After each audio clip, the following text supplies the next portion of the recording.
Hello again and welcome to the download. What a week, eh? Well, we're nearly at the end of it, so no worries. Well, we've already spent a few days here talking about the history that was made with the U.S. election of Barack Obama as the president-elect. But the U.S. isn't the only spot seeing history being made. This story taking us to Taiwan and a truly historic handshake, if a bit restrained.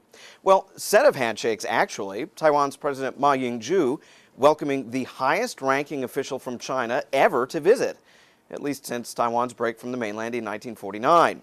Now, the meeting between Chinese envoy Chen Yunlin and President Ma was short, only about 5 minutes, but it came with an agreement to increase transportation across the Taiwan Strait, and the gift of 2 panda cubs, a gift from Beijing to Taipei. Very nice.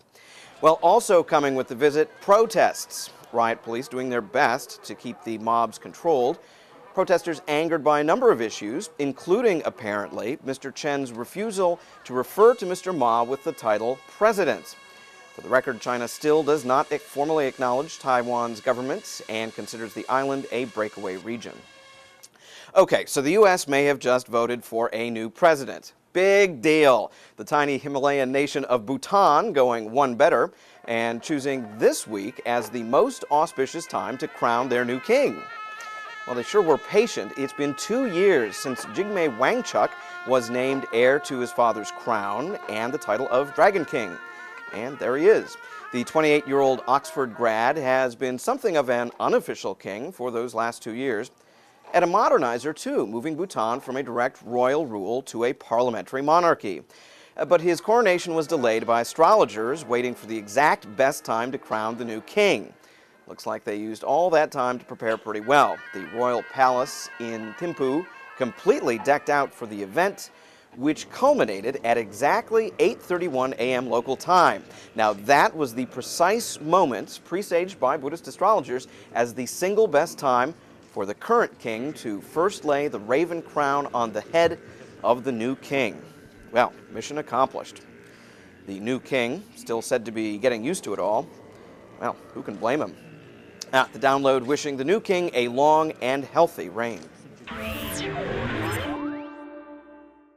Already, the new Obama administration has begun putting people in key positions and setting their agenda. And the continuing market slides are moving one issue to that agenda's tippy top, the faltering global economy. Yet another slide in Asian markets Thursday, sending European stocks lower and American markets following suit. This on top of Wednesday's drops across the globe, and this prompting some analysts, again, to speculate about a continuing erosion of value. Yipes. While the challenges ahead for the Obama administration, that's the focus on this weekend's Election USA podcast, available right at our homepage. Oh, and don't forget to check out our companion website, usavotes2008.com. From recaps of the race to features on what happens now, it's everything you'll want, usavotes2008.com. Finally today, a coda to Tuesday night's events. Now, in his acceptance speech, now President-elect Barack Obama invoked a woman he met on a campaign trail, a woman he said who was very much on his mind that night. Ann Nixon Cooper is 106 years old.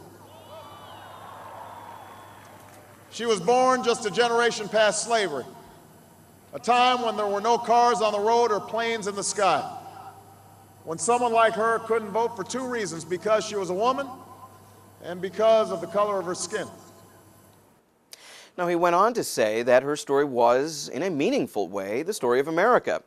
Okay, an artful flourish in a speech given by a man who knows how to use words artfully. But Ann Cooper Smith isn't a flourish. She's a real live person who's seen the world change several times over. And this Tuesday night, she says she saw it change once again. Since they've gone so far, I feel they'd go further and further. After a while, we will be all one.